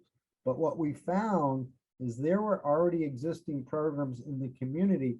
We A, either didn't know they existed, or B, did not know how to access them. So there's already going to be certain things in place. The key is putting together a system where the different high utilizer systems can then access those services. And that's exactly what we did. And that's what our initial written collaborative agreement did. It actually got providers to sign and say, yes, we will take this population. Yes, we'll hold them for 2 weeks. Yes, we'll start a different structure and approach. And there was no accountability in the system. Nobody watches it. It's worse than the stepchild system, right? And so there has to be greater accountability at the same time with measurable outcomes so that we know that people are getting what they need. Look, if we treated people with primary health issues the way we treated people with mental illnesses, not only would there be this plethora of civil lawsuits. I mean, if they discharge people with a hip operation in the middle of the night, which is what we do for people with mental illnesses, there'd be probably indictments from your office for gross negligence. But for some reason, because they have a mental illness, it seems like it's okay to treat people like garbage. And we have to get away from that. And, some of the questions, that came through that were really great, is there a roadmap? Is there pathways? And one of the things I wanted to know, that there's a new thinking going on, and it's not there yet, but we're getting there, and we're actually putting this, thought to pen to paper or computer, the way we do things these days. But, that when certain people come into the criminal justice system, if they haven't committed a serious criminal offense and they don't have a serious criminal background, the case probably needs to be transferred to the civil system immediately. And we can do those kinds of things either externally or externally with law changes. But we have to start thinking about it differently because we know what works and we know that there are better ways to do what we're doing. Now, one of the other questions that came out, and it was specific to Minnesota, they said one of the concerns that they had was that people had to take a plea to get treated. We don't do that in Miami. Our programs are pre-adjudicatory. We don't think it's right that someone has to take a plea to get treatment. It's like telling someone with cancer, hey, we're only going to give you cancer treatment if you agree to take a plea to your charge.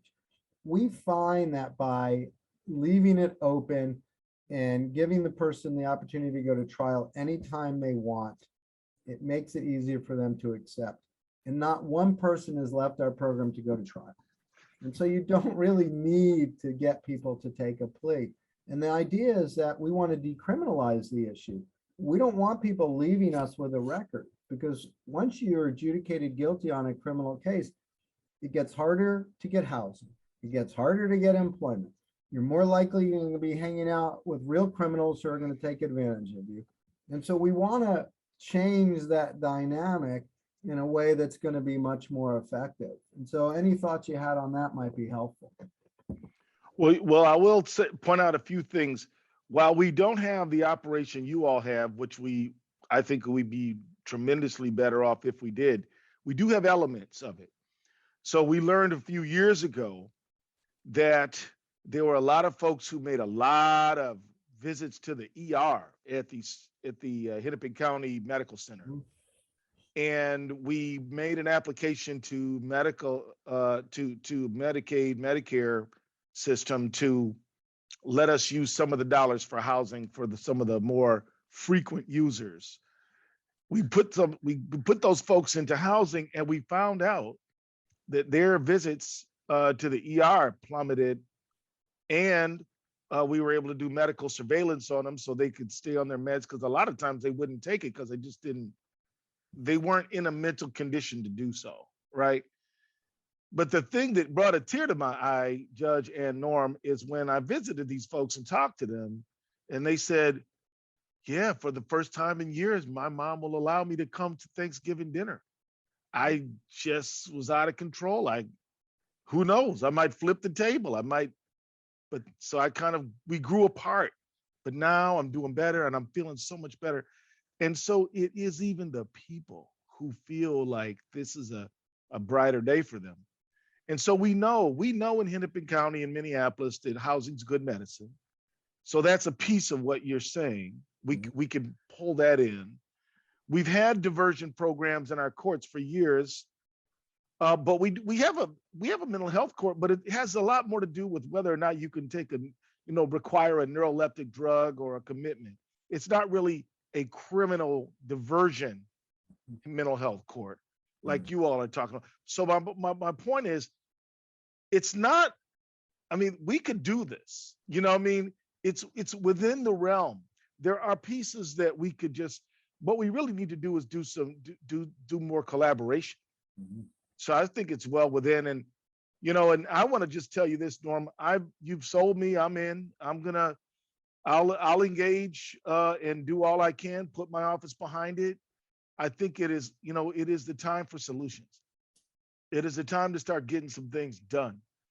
And I don't mind us talking about it as long as we're also doing something about it. Let's plan on sometime in the early spring. I will go a little bit further out and say that I have no doubt that Larry, Dean Coleman, and others at the university would be willing to help facilitate. Our Matthew Harris Ornstein Memorial Foundation and a lot of other supporters, some of whom I know have been in this watching the program today, will help in whatever way we can. And I know that Judge Leifman and his team will be happy to participate. If we can do something that eases the problems in Minnesota and turns it back into a model for the country of helping people, social justice, and improving the lot of everybody in this system, it would be an amazing accomplishment. And I'm just delighted that you'll be a part of it, Keith. Well, I'm excited. And so, I've already texted the mayor. I'm waiting for it to hear back from him. I can tell you he's been a tremendous partner. He absolutely wants to do some things.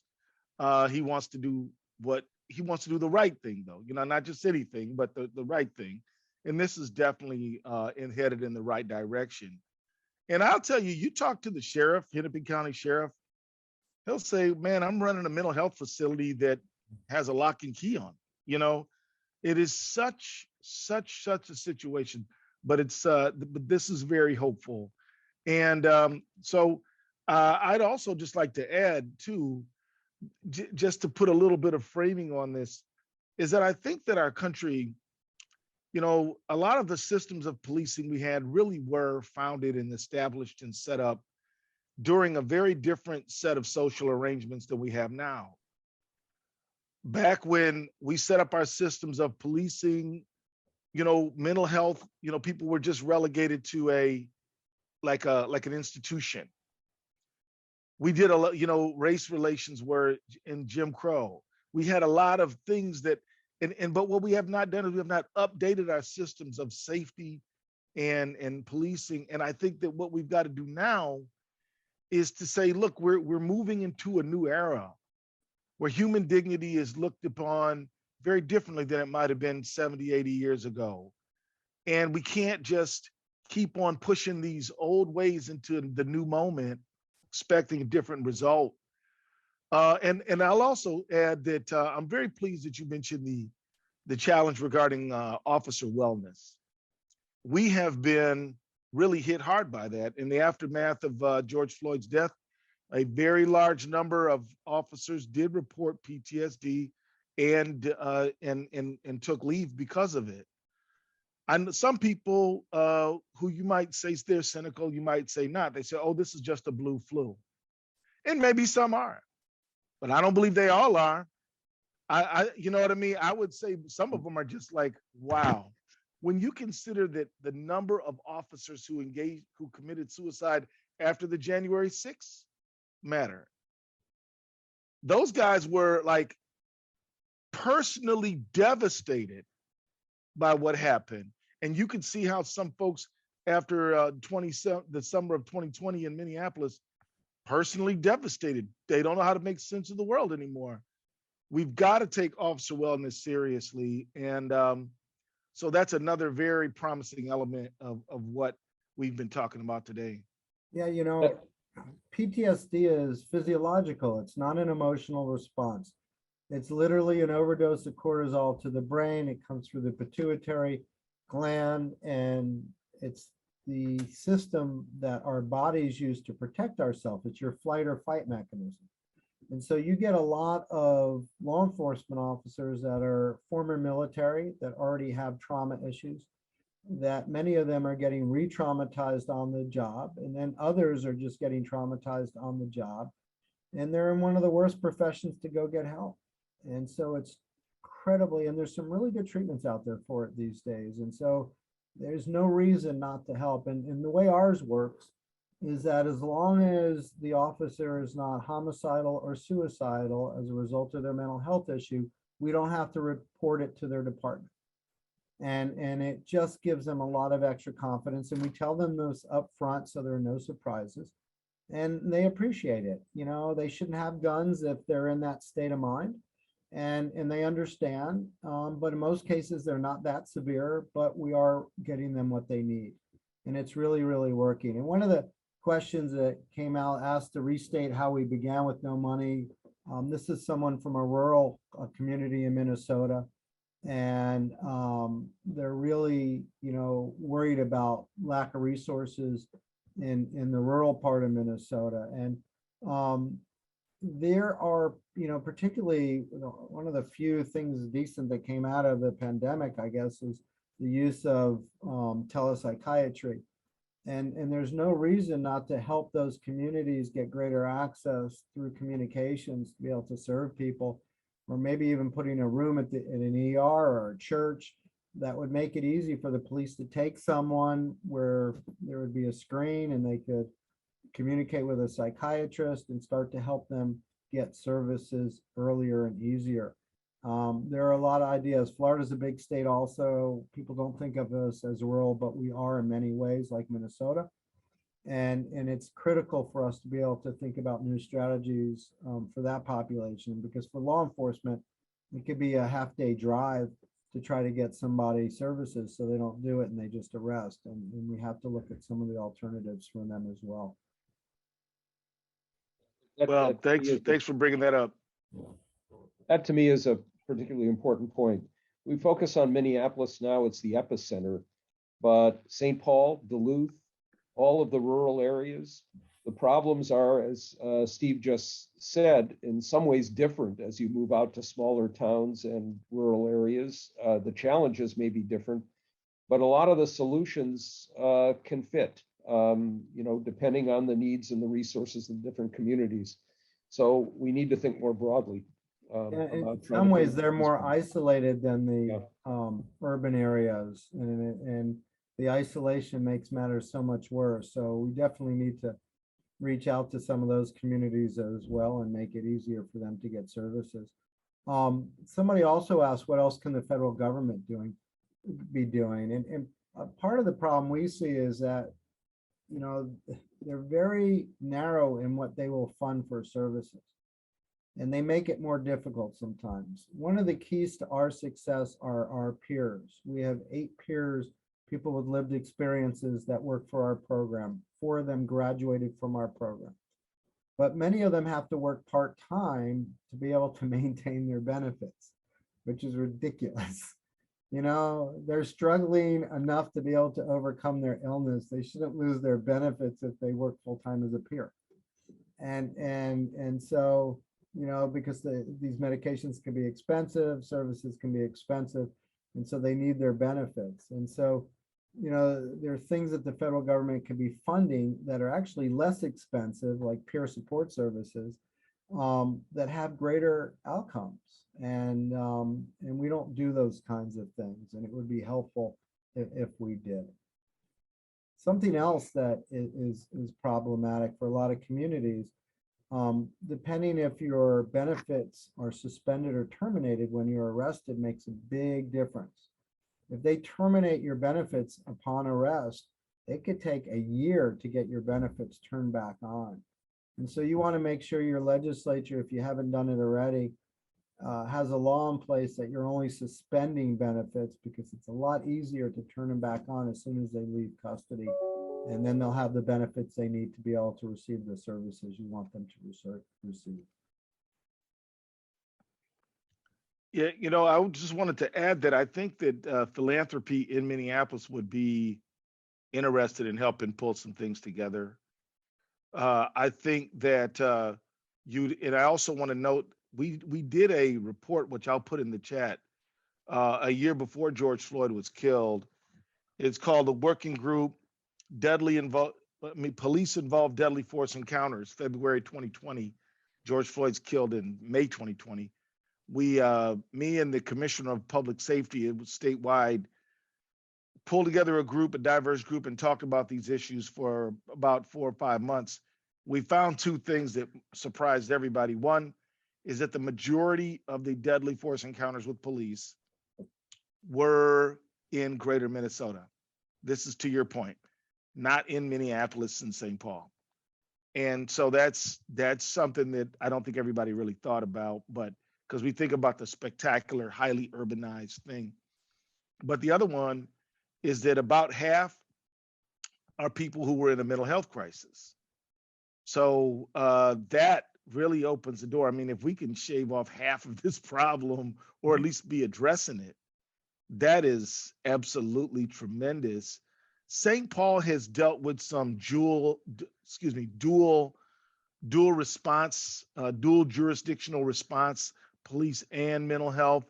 They've reported some early promising results. Their program's not very old, but there's no question that pulling a program together around mental health would work. And I would be very, I look forward to talking to Chief Judge Barnett about the possibility of participating. Chief Judge Castro in Ramsey County, both of them are reform-minded guys, and I think they would resonate well. I mean, I don't want to speak for them, but I think they both would get it right away, and they're solution-oriented folks too. There's I'm sorry, go ahead, Norm. I want to mention, as you talked about philanthropy in Minnesota, two wonderful families, Lynn and Andy Redleaf, and I think Lynn may have been on the program today.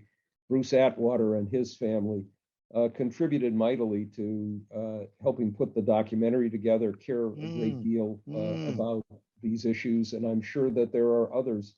There are very few communities that have a philanthropic foundation like Minnesota. So we can certainly get some support there. And I would just note finally that I've been hoping that a number of champions of reform of the mental illness system, the broken system in Congress, and that includes Minnesota's own Amy Klobuchar and Dean Phillips, but also the chair of the Appropriations Committee, Rosa DeLauro, the chair of the subcommittee on health, Anna Eshoo, are deeply, deeply committed to making some of the changes that can bring us, the kinds of beds we need by ending the terrible IMD exclusion that means that you can't really fund community mental health centers the way they need to be funded and provide those beds. So maybe we can get more action there as well. This has to happen at all levels, although it may start at the community.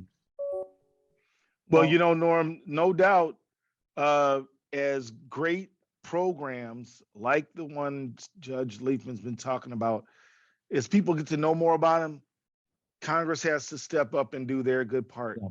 I mean, because there's no community that doesn't have this problem. I mean, there's no community, there's not one like, unfortunate, tragic interactions between police and mental health community. That never happens. Yeah, right. It happens everywhere and all the time. And the question is whether you're going to do something about it or not.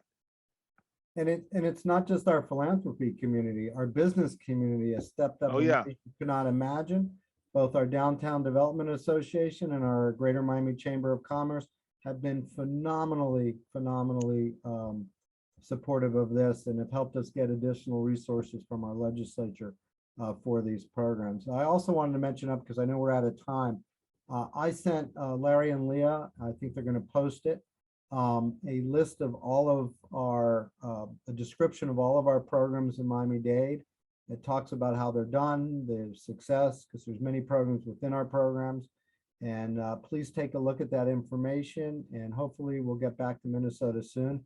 Hopefully either in baseball or football season, and we'll have an opportunity to take this to the next level, and anything we can do to help, we're more than happy to do. And General, we can't thank you enough for your compassion, your thoughtfulness, and your willingness to participate. And Norm, it's always just a treat to hang out with you and talk to you more about these issues. And thank you for what you and Judy have done to help promote this issue as well, if not more than anybody in the country. So thank you. Thanks, Judge. Thanks, Norm. Thank you, Keith. And let me finally say, anybody who wants to watch this film or share it with others, you can find it at doifilm.com. It's free and available. DOI for definition of insanity, doifilm.com. I actually sent the link to Larry and Leah, and they're going to post it. Okay. Great. Larry, did you want to close us out? Just want to thank everybody. This is an incredible conversation. It's rare to actually have such a deep conversation on a very serious issue in which there's light of hope. So I want to thank everybody. Keith, thank you so much for joining us and the leadership you're providing. Judge Leifman, it's what you're doing is what we need at this moment when there's so much anguish. And Norm, thanks so much for really raising this, the idea for this program today, and the way you've taken the tragedy you've experienced and really tried to bring compassion and really concrete direction. Thank you. Thank you all. Take care. Thank you.